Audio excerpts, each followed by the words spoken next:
নামছে তারপর থেকে অনেক মায়ের গোল এইগুলো গাড়িগুলো এইগুলো একটা একটা ওভারটেক করে আর এমন স্পিড চলে অত্যন্ত গতির সাথে।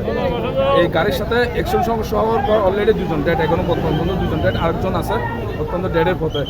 আর টোটাল কতজন আসলে হতাহতের সংখ্যা? টোটাল গাড়িতে যা ছিল সবাই হতো অলরেডি এখানে দুজন ছিল, আমরা এখানে দুজন রাখছিলাম, ওদের এখানে ফেটে গেছে, রক্ত বেরোচ্ছে, ওগুলো হসপিটাল পাঠাইছি।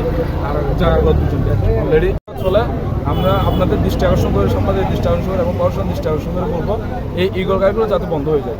বিশেষ করে ইগল গাড়ি অনেক আর মার্সা গাড়িগুলো অত্যন্ত ব্যাপকভাবে চলে, মার্সা গাড়িগুলো আর ইগল গাড়িগুলো, এই দুইটা গাড়ি। আমরা ইগল গাড়ি যেগুলো ছিল অত্যন্ত, এখন কিন্তু রোডে কিন্তু ইগল গাড়ি কম চলতেছে ঘটনার পর আর কি।